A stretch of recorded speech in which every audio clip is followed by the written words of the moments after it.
Hello everyone, কেমন আছেন সবাই? আমরা মোটামুটি ভালোই আছি, আশা করি আপনারাও ভালো আছেন। আজকের ব্লগটা আগের দিন রাত থেকে শুরু করলাম। আজকে সোনামার বার্থডে, তাই আগের দিন রাত্রিবেলায় আমরা নিজেদের কেনাকাটাগুলো সেরে আমাদের ছোট্ট সোনার বার্থডে, আর আমরা কিছু গিফট করব না, তাই কখনো হয়?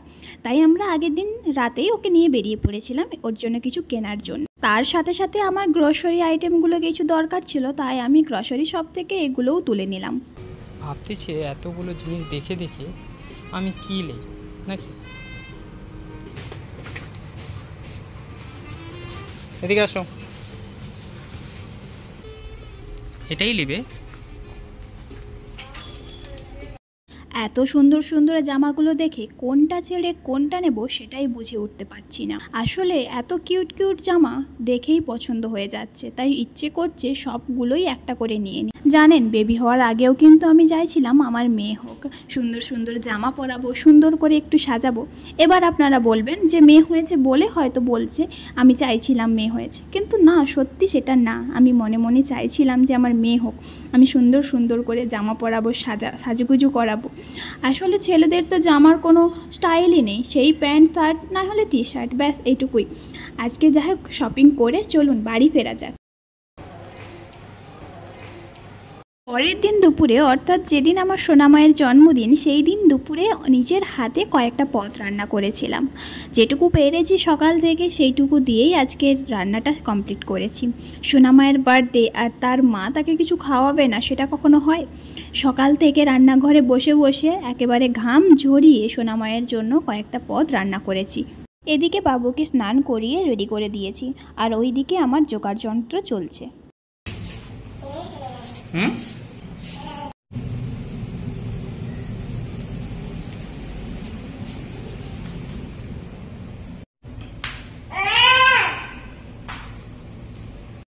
জানি ছোট বাচ্চা এত কিছু খেতে পারবে না, তবুও খুঁজে পাচ্ছি না কোনটা ছেড়ে কোনটা দিই। তাই ঘরে যা ছিল সব কিছুই ওকে দিয়ে দিয়েছি, যেটা ইচ্ছে হবে সেটা খাবে। এমনিতেও সোনামা আমার এত কিছু খেতে পারবে না, আর ফলগুলো একটুখানি কেটে দিলাম, যদি ওর পছন্দ হয় তাহলে খাবে। খাওয়াতে তো ছোট বাচ্চাদের প্রচুর পরিমাণ সমস্যা হয়, এতগুলো জিনিসের মধ্যে ওর যেটা পছন্দ ও সেটা খাবে। মোট কথা হলো পেটটা একটু ভরলেই হলো।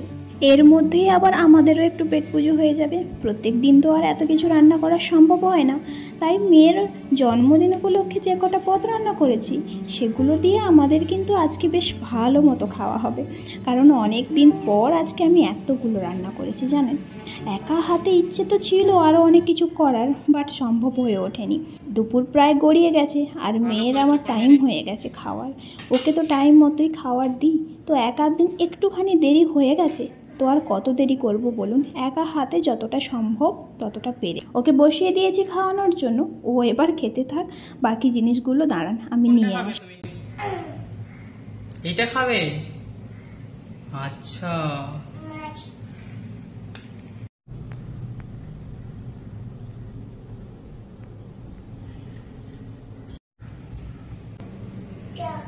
চামচ আনতেছি, চামচ খাও একটু।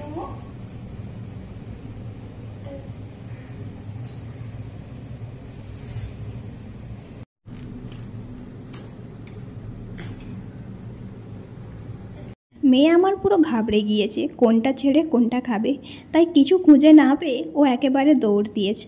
যাই হোক, ওকে আমি ধরে খাইয়ে দিয়েছি। এখন প্রায় বিকেল হয়ে গেছে, আমরাও খাওয়া দাওয়া শেষ করে নিয়েছি। এখন কাজ হচ্ছে একটু ঘরটাকে বেলুন দিয়ে ছোট্ট করে একটু সাজানো। ও একটু সাজাচ্ছে, আর এই ফাঁকে আমি একটু কেকটা বের করে নিয়েছি। এটা হলো আমার মেয়ের বার্থডে কেক, সেকেন্ড বার্থডে লেখাই আছে, সব কিছুই প্রায় ঠিকই আছে। সন্ধে তো প্রায় হয়ে গেছে, আর গেস্টদেরও আসার সময় হয়েছে, তাই ছটাফট করে একটুখানি ডেকোরেশন করে নিজে তৈরি হয়ে নিয়েছি, আর এদিকে আমার মেয়েকেও তৈরি করে দিয়েছি।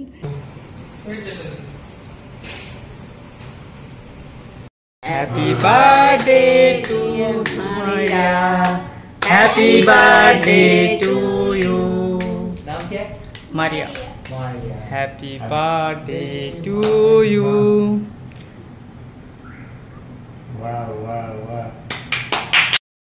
তো এটা হলো সোনামার বার্থডে গিফট। এর মধ্যে রয়েছে একটা সোনার টাব। ওর এখনও পর্যন্ত কানটা ফোটানো হয়নি, তাই শুধুমাত্র কিনেই রেখে দিলাম। যখন কান ফোটাবো তখন ওটা ওকে পরিয়ে দেব। কেমন হয়েছে জানাবেন। আর এদিকে সোনামা আমার কেক খেতে ব্যস্ত। তবে চলুন আজকের জন্য এইটুকুই, আসছি অন্য কোনো দিন অন্য কোনো ভিডিও নিয়ে। ভালো থাকবেন, সুস্থ থাকবেন আর অপরের খেয়াল রাখবেন। আর ভিডিওটি ভালো লাগলে লাইক, কমেন্ট, শেয়ার করবেন আর সাবস্ক্রাইব করে পাশে থাকবেন। ধন্যবাদ।